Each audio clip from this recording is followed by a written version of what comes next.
Dead Grizzly, 30-06. Questions?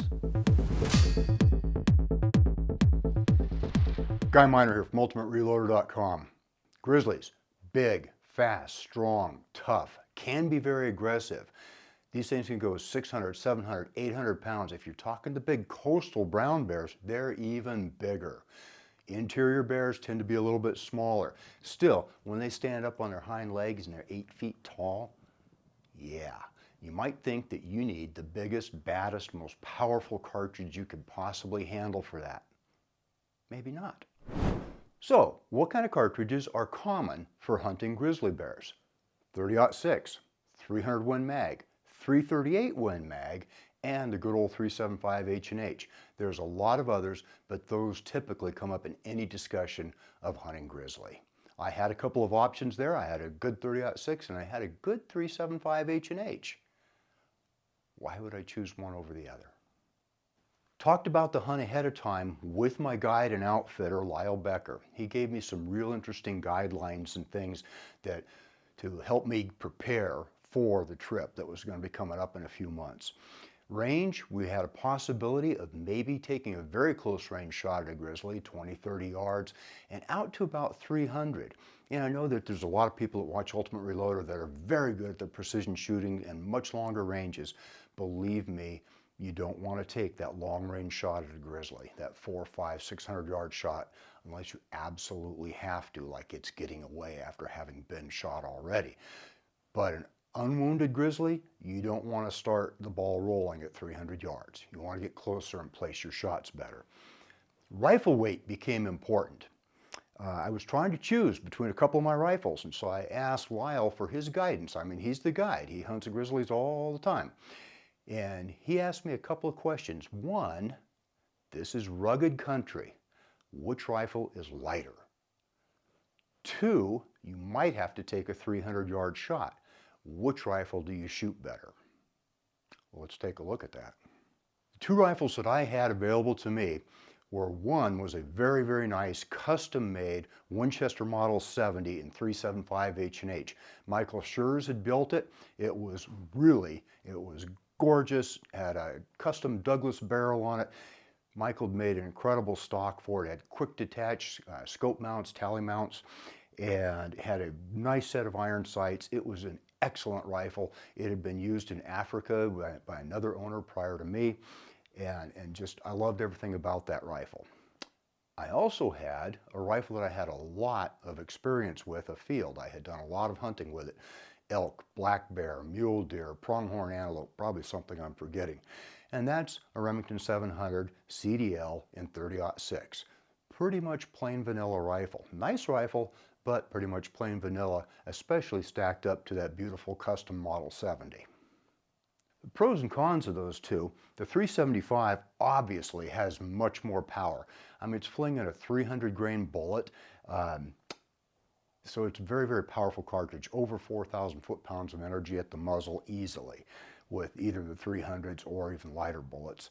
The cons, I didn't shoot it quite as well. Now, it's not like I shoot a 375 poorly. The first kill I ever made with a 375 H&H was on a black bear at 306 yards according to laser. One shot, one bear, done, no problem. I shoot the 375 well. I shoot the 30-06 better. I really do. I'm much more familiar with it, much more comfortable with it. So there's our pros and cons there. 375 had more knockdown power, it weighed more, and it was more difficult for me to shoot well. 30-06, the pros for it, shootability, I could hit better with it, easier, much less weight. I would guess roughly 1.5 pounds less rifle, and that is significant over the end of a long day of hunting. The cons, well, the 30-06, it's powerful, but it's not in the same league of power as a 375 H&H. Guide approved my choice. He was very happy with me bringing a 30-06. Couple of other people have sort of weighed in on this I've talked to before and after that hunt. One is Phil Shoemaker, probably the world's most famous brown bear guide, at least that I know of. And he has a very interesting quote that shows up on a lot of things. And it's, anyone who claims that the 30-06 is not effective has either not used one or they're unwittingly commenting on their marksmanship. I find that quite interesting. Yeah, Phil's a big believer in the 30-06 for big bears, even the great big coastal bears that he guides for. And then later on, I started running into a lot of articles by Tyler Friel. He writes for Outdoor Life and some other places, I believe. And he has the opportunity to hunt grizzly pretty much every year. And so recently, I think it was just last year, he took a 6.5 Creedmoor for grizzly. Yeah, I know. He did that, and he explains how he took 3 shots into that grizzly. First one he thinks would have been the kill shot. He went ahead and shot it twice more because that's what you do when a grizzly is still up and moving. You just keep shooting until they go down. And he explained that he would have done the same thing with his 338 or his 375. And Tyler's done an awful lot of grizzly hunting. He wanted to prove a point that even a much smaller cartridge like a 6.5 Creedmoor that a lot of people think is not capable of handling deer very well, it's just fine. It's shot placement and a good bullet. To get ready for the hunt, I'd saved a lot of money. Took me years. It's not an inexpensive thing for a non-resident to go to Alaska and do a fly-in hunt up in the Brooks Range. That's okay. I knew what I wanted to do. I did it. Training. I was in the gym a lot, I was on my bicycle a lot, and I was hiking a lot. I had to make sure I was in good shape. I was 61 years old going into that thing, and I did not want to be the weak link in the chain. I didn't want to be the guy who couldn't keep up with the guides, who couldn't get to the grizzly. And I got myself in pretty doggone good shape, and I'm glad that I did. I did a lot of shooting too. Once I'd settled on my 30-06 and the ammunition, I got encouraged to use premium bullets, and I kind of like premium bullets. Once I got that ammo loaded up, I started shooting it a lot. And I got off the bench as quickly as I could. I got the rifle zeroed at 200, and then I got off the bench and I shot from standing, sitting, kneeling, prone, no support. I used the sling for support, and I did a lot of shooting out in the hills, and I did a lot of shooting at the range itself. Camp was interesting. We flew in a small plane, a Helio Courier, and we flew way north of Fairbanks up into the Arctic Circle and touched down at a remote place out in the Brooks Range. Plane dropped off, Lyle and I, and then returned back to Fort Yukon to get the other guide and the other hunter. And when that plane left, when that sound died out, it felt really alone. You knew that there was not another human being within probably at least 100 miles. And that was kind of interesting. So we set up camp, we stayed there living.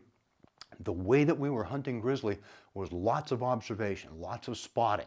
We sat up on top of a small hill right outside of camp, went up there every day, got our binos, got our spotting scopes out, and we just scanned and scanned and scanned and scanned. It was a 9-day hunt, and over that 9 days we saw 3 grizzlies. One was too little to get, one the other hunter went after and got, and one I took 7 days into my 9-day hunt. We'd already cut down to just 2 people. Lyle and his hunter, Jim, had left early after Jim got his bear, skinned it, and they took a lot of the gear out with them, and they did that. And so there I was, Joey Clutch and I were there in camp, and we were hunting. Interesting, the time of year we were there was June. The sun never went down. It dipped low to the horizon, but it was never dark. So 24/7 we could hunt as long as we could stay awake. We got the sleep we needed, and we ate, of course, but by and large, we sat on that hill waiting for a bear. And we're there, we're watching, we're waiting, and Joey is on his big Swarovski spotting scope, and he just kind of quietly says, "Bear." That was probably the first word either one of us had said for about 2 hours. And of course, that got my attention, and we went after that bear. Stripped down, got rid of a lot of the excess gear that we had there to stay warm while we were being still. We got down to just our hunting clothes, our packs, our rifles, and ammo, and off we went. Kept up with Joy. We had to go across a creek. I don't know how we made it without my getting my feet wet because I had on leather boots and gaiters and some Gore-Tex trousers, and I'm sure all that helped. We were crossing this thing, it's mid-thigh deep, and somehow or another I got up the other side without having got my feet soaking wet. Go on out there, and we are now stalking through the willows. We've lost sight of the bear. He was probably a mile away when I first saw him and headed generally in our direction. Joey's looking off more to the left while we're moving. I'm looking off more to the right. And Joey stops and says to me, he says, "Guy, I don't know where he is." Up till this point, we hadn't had cartridges in the chambers. Loaded magazines, but no cartridges in the chambers. And I looked at Joey and I said, "I don't know where he is either." And I loaded one. And he says, "Good idea." He loads one. Then we start moving forward. We go a little bit farther forward, maybe 50 or 100 yards, something like that. And the next thing I hear Joey say is, "Don't move." Now, why would he be telling me to not move? Well, there's only one reason. He figured the bear was nearby. And so without moving, I very, very carefully look over to my left where he was looking, just in time to see a great big fur ball come out from behind a little spruce tree, and no more than 50 yards away. I'm like, wow, okay, never been this close to a grizzly before. At that point, he also tells me, "Don't shoot it in the head." Well, the head on the grizzly is this great big thing, and it's right there in the front, and I can't see much else grizzly, just head. And I'm going, oh, okay. What he was telling me is that he knew that was a big bear, especially for our area, and he thought it might have a chance of getting in the record book, and it can't go in the record book if it's got a bullet hole in the head. So, don't shoot the head. Well, somewhere in there I got a little excited, and I shot. I think it probably went about 3 feet over the bear's back. Okay, I missed. And interesting thing to me is that bear hardly even changed direction. He had like no reaction to this rifle shot at less than 50 yards. He changes direction a little bit, comes down a little hill. As he does that, he exposes his right side, boom, right into his right shoulder. Break that arm, break that foreleg, and down he goes. And I'm thinking, excellent. And I'm still working my bolt, putting another one in there. It's a grizzly. I was glad I did that, because I think he was back up and moving again within 3 seconds. It was like he went down, he rolled, he got back up on at least 3.5 legs there and kept moving. And we started doing some more shooting. Joey jumped in there, and that's fine. He said, "Stop him before he gets lost in the willows." So we did. Shot some more, put him down a second time. Saw him fall once from my one shot, saw him fall a second time from another shot, my shot. Down he is. Now, I've gone through my 4 rounds, right? I'm out of ammo. I'm starting to stuff more ammo into my magazine, and Joey hands me his .338 and just says, "Finish him." We're only like 15 yards from the bear at this point. He's laying there. He's not going anywhere, but he's just laying there. And I went ahead and finished him with Joey's bigger rifle. That was a pretty amazing 45 seconds after 7 days of hunting. So ended up fast. Bear was big, especially for interior there in the Brooks Range, over 8 feet. Nose to tail and side to side, you measure from the paws to the other paw tip across there. He's over 8 feet, and the skull missed the Boone and Crockett by about 1 inch, as I recall. Either way, biggest doggone bear I'd ever shot, there's no doubt about that. What could have gone wrong? Well, I took a wood-stocked rifle up to Alaska. It snowed and rained every day. Every day I was wiping this thing down to make sure it didn't turn into a rust bucket and the stock didn't warp and all that. So that could have gone wrong. 375 H&H, would it have given me an advantage? Yeah, it's throwing a much bigger bullet and it's hitting with a lot more energy. If that first shot had been with a 375 H&H, would the bear have stayed down? Would there have been more penetration? Would there have been more damage done to the bear? I'll never know. I think so, because it's a bigger, stronger cartridge. After reflecting back on my hunt many times, in the time since that hunt, come to some conclusions. There's nothing wrong with using a bigger, more powerful rifle. So if you want to get a 375 Ruger, a 375 H&H, something like that for your bear hunt, by all means, go ahead and treat yourself to it. Learn to shoot it well. That's going to be very much more important than the cartridge you're using. It is easier to make good hits with a rifle that recoils less and with which you are quite familiar. I had already hunted with this particular rifle many times and taken a lot of game with it, and it was just second nature to me to be able to shoot this thing. That said, I did miss once. I used the 200 grain nozzler partition. There was a lot of debate about which bullet I should use. I had quite a few different ones at my disposal, and I went with the 200 grain nozzler because I had some really good advice from some other people who had hunted grizzlies, and they were happy with the use of the partition. I had less experience with the Barnes and none at that time with Hornady's GMX then. Now they've replaced that with their new updated CX.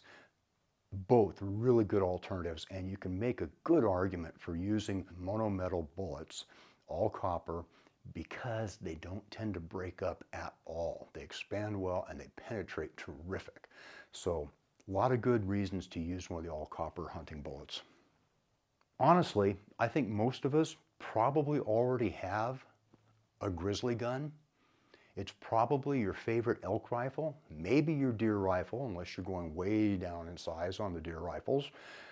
Something like a 30-06 will work just peachy, 7mm Magnum. Maybe you already hunt with a 301 mag. Any of those can make a really good Grizzly rifle. The key is to use a good bullet and to learn to shoot that rifle well. What I want to know is, are you hunting Grizzly? Have you? Or brown bear? Okay, there's same species, different geographical areas. If so, what'd you use and how'd it work out? If not, are you thinking about it? It's an interesting hunt, very interesting hunt, and I think well worth spending the money and taking the time to do at least once in your lifetime. Drop a comment, we'll have a discussion. It's time to wrap this up. I hope you enjoyed this video. Don't forget to like and subscribe. Also, we're on Facebook, YouTube, Rumble, where we've got unrestricted content, and Instagram. Make sure to follow us on all those channels. Ultimate Reloader also has a commercial solutions division serving law enforcement, the military, and the gun industry. We have some unique capabilities, including a comprehensive suite of recoil testing and evaluation capabilities, trigger profiling, and more. If you're interested in custom rifles like what we build here on the channel or gunsmithing services, you're going to want to go to rifles.ultimatereloader.com and get on the wait list. If you want to learn lucrative gunsmithing like what I show here on the channel, including building custom rifles and Cerakote plus a whole bunch more, you're going to want to check out the Colorado School of Trades, schooloftrades.edu. Thanks again for watching.